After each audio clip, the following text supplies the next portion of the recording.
bahkan 1000 tahun sebelum Masehi di tanah Jawa ini sudah ada leluhur yang mengenal tentang ketuhanan.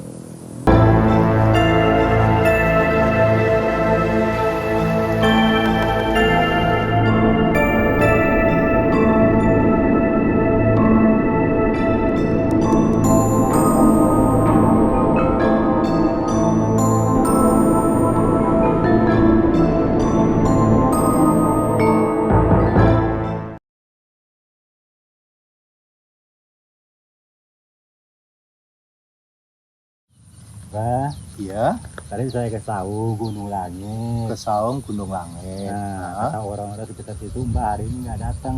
Ah, Nah, katanya orang di sana bilangnya Mbak ada di sini. Terus. Mbak, saya kenalin dulu Mbak, nama saya Niku. Oh, asal dari mana? Dari Kalimantan Mbak, Dari Kalimantan. Kalimantan Barat.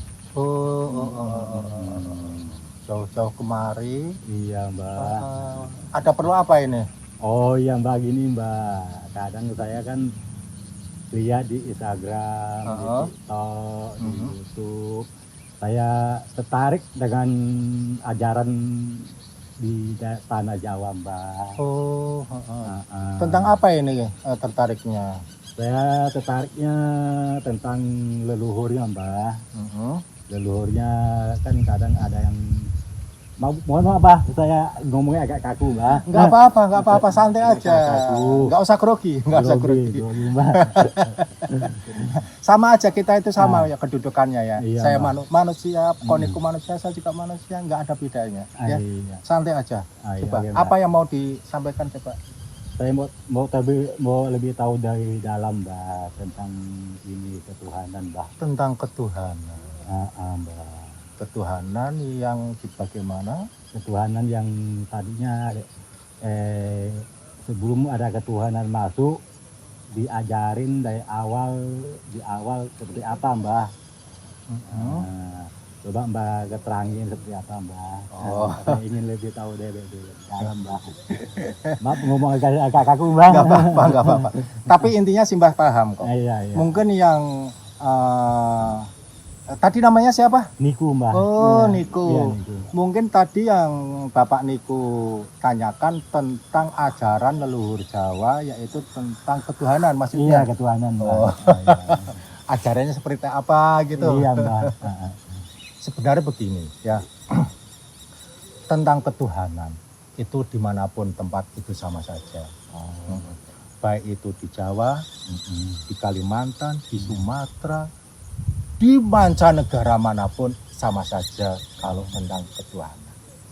Tergantung bagaimana manusia atau orangnya itu menyerap makna dari yang disampaikan oleh leluhurnya. Oh, gitu. Ya, tapi berhubung Bapak Niku itu menanyakan tentang ajaran ketuhanan yang disampaikan atau ajaran leluhur tanah Jawa, ya pada akhirnya Simbah akan bercerita. Ya, mohon maaf. Ya, Boleh? boleh Mbak. Simbah cerita ya. Ya, ceritanya Mbak. Barangkali cerita Simbah bisa menambah wawasan Bapak Niku, dan mudah-mudahan bisa menyerap makna apa yang Simbah sampaikan. Ya. Ya. Pada saat itu, seperti biasa, Simbah itu sedang bawa mobil, nyetir mobil. Simbah merasa kelelahan sekali, lelah karena dari perjalanan jauh. Kemudian Simbah menepi, minggir mencari tempat peristirahatan. Lalu di dalam peristirahatan Simbah tadi, seakan-akan Simbah itu mendengar suara tanpa rupa. Mendengar suara tanpa rupa bisa dikatakan adalah sebuah wisik. Ya. Wisik itu nanti saya terangkan ya. Sebuah wisik yang mana bahwa Simbah itu harus segera datang ke dataran tinggi, yaitu daerah Dieng. Lalu kemudian esok harinya Simbah menyiapkan diri, menyesuaikan atau mematuhi dari apa yang Simbah terima dari wisik yang kemarin. Naik mobil lagi, kemudian Simbah ke Dieng.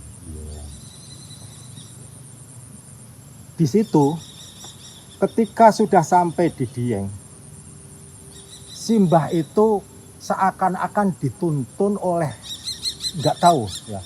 Kemudian Simbah itu sampailah di gua, yaitu yang disebut Gua Semar. Gua Semar.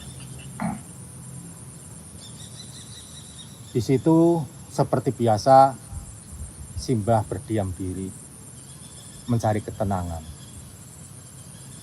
Simbah duduk bersila. Seperti biasa.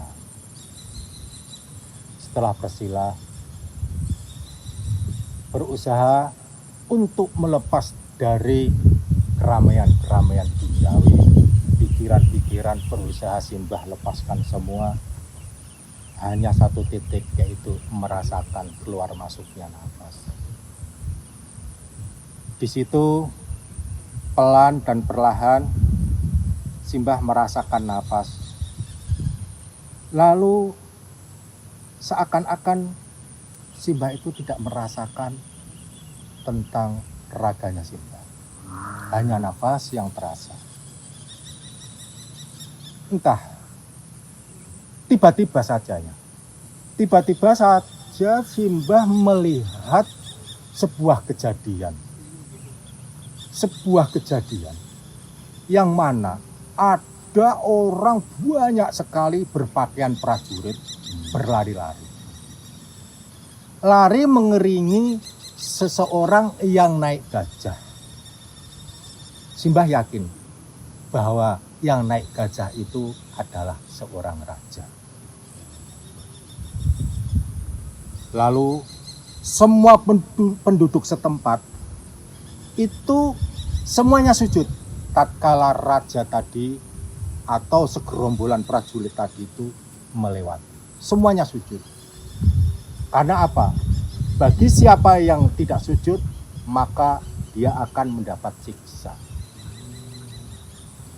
Barang siapa mau sujud dan mematuhi aturan-aturan, maka hidupnya akan sejahtera. Dan barang siapa membangkang pada aturan-aturan sang raja, maka dia akan mendapatkan siksa dan bahkan akan mendapatkan derita dalam hidup. Karena apa? Si raja tadi memproklamirkan bahwa dirinya adalah Tuhan. Tapi di sudut kejauhan sana, agak jauh, saya melihat sesosok seorang pemuda yang tampan melihat sebuah kejadian tersebut, seakan-akan menolak dengan pemandangan yang dia lihat, yaitu dengan masyarakat tadi sujud. Tapi apa? Si prajurit tadi melihat pemuda tadi, kenapa kok dia tidak sujud ketika sang raja lewat. Akhirnya sebagian mengejar si prajurit tadi, dikejar. Pastinya akan ditangkap lalu akan dihukum. Setelah dikejar, entah bagaimana caranya, Simbah tidak tahu. Yang jelas itu si pemuda tadi berhasil meloloskan diri. Nah, untuk menyingkat cerita saja ya. Di lain kesempatan, Simbah juga melihat si pemuda tadi sedang duduk semedi bertapa, yaitu bertapa di Gua Sang Hyang. Entah dengan apa Simbah kok tahu itu adalah Gua Sang Hyang. Padahal gua tersebut gua yang saya tempati, yaitu Gua Semar. Mungkin di zaman itu namanya Gua Sang Hyang. si pemuda duduk entah sudah berapa lama, karena yang Simbah tahu sudah berganti beberapa purnama, karena ini di dunia yang bukan dunia alam kita yang kita tempati, pastinya kan dengan secara singkat ya. Iya. Jadi mungkin itu sudah beberapa bulan lamanya, karena dengan perputaran tadi purnama tadi sudah beberapa kali. Entah bagaimana. Kemudian Simbah seakan-akan tahu bahwa pemuda tadi sudah menemukan Tuhan. Lalu dalam hatinya berkata, Tuhan bukanlah di atas sana. Tuhan bukanlah di langit. Tuhan bukanlah sang penyiksa. Singgasananya ada di dalam diri saya. Dan Tuhan adalah saudara. Itu kata pemuda tadi. Jadi pemuda tadi itu sudah menemukan jati diri, yang mana jati diri tersebut dikatakan sebagai Tuhan. Dan ada lagi. Tuhan adalah sang penerima siksa. Bukan Tuhan itu menyiksa, justru ketika saya melakukan sebuah dosa atau kesalahan-kesalahan, Tuhanlah yang menerima siksa tersebut. Kalau saya bahagia, Tuhan pun akan bahagia. Apapun dosa-dosaku, maka Tuhanlah yang akan menang. Itu kata si pemuda tadi. Ya. Kemudian Simbah terperanjat. Loh, kenapa saya harus melihat kejadian seperti itu? Lalu Simbah mencoba mendekati si pemuda tadi. Dan padahal itu kan kejadian nyata. Tapi seakan-akan Simbah itu menemukan pemuda tadi di gua tadi. Di gua yang Simbah tempati. Kemudian Simbah tanya, wahai pemuda, siapa gerangan engkau? Tolong beritahu. Kemudian dia mengenalkan diri bahwa dia adalah leluhur tanah Jawa. Dan ternyata apa? Kejadian tersebut terjadi 1000 tahun sebelum Masehi yang berada di tanah Jawa. Berarti kejadian tersebut sebelum Masehi, jauh sebelumnya, bahkan 1000 tahun sebelum Masehi. Tanah Jawa ini sudah ada leluhur yang mengenal tentang ketuhanan. Di waktu itu diajarkan ke anak cucunya bagaimana cara mencari Tuhan, bagaimana cara mendekatkan diri pada Tuhan. Pastinya berbeda dengan zaman sekarang. Karena sudah seiring berjalannya waktu, segala apapun, entah itu agama, entah itu ajaran, semakin lama semakin pudar. Kalau nggak pudar, tentu dari zaman dahulu sampai sekarang nggak akan berganti-ganti Rasul ataupun Nabi. Bahkan tidak berganti-ganti, kitab pun pastinya hanya cuma satu.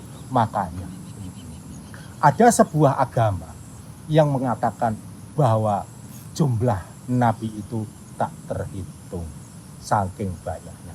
Berarti bisa juga Nabi ada di tanah Jawa, tapi tidak tercatat di dalam kitab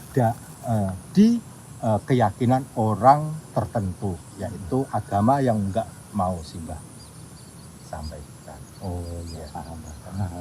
Begitulah. Iya. Jadi sebelum Masehi, bahkan jauh sebelum Masehi, 1000 tahun sebelum Masehi saja, tanah Jawa, leluhur Jawa itu sudah mengenal tentang Tuhan. Tuhan bukanlah di luar sana, bahkan Tuhan itu ada di dalam diri sendiri. Ya. Gitu. Nah, ini kan sebagai cerita Simbah ke Bapak Niko, ya. Ya. Jadi Bapak Niko mau mencari Tuhan di luar nggak akan ketemu, karena Tuhan itu sangat dekat sekali dengan diri Koh Niko. Jadi Tuhan itu tidak perlu dipanggil dengan teriakan. Kalau teriak berarti tandanya itu Tuhannya masih jauh. Ya. Ya, hanya itu bahasa itu tawi. Ya, kita kan belum tahu tentang ketuhanan seperti apa. Ya, maka itu saya tanya Mbak kan lebih tahu dari dalam. Gitu. Oh ya enggak juga. Kita nanti belajar bersama-sama. Bapak Niku nanti bareng-bareng ya di tempat pasenggerahan Simbah yang di sana ya, di Pesanggerahan Gunung Langit ya. Iya, nanti kita ketemu di sana. Ya. Sewaktu-waktu ngobrol santai di sana. Iya, Mbak. Begitulah yang bisa Simbah sampaikan. Cerita-cerita tadi semoga bermanfaat buat Bapak Niku ataupun buat yang lain. Iya, makasih Mbak. Ada jalannya. Rahayu. Rahayu.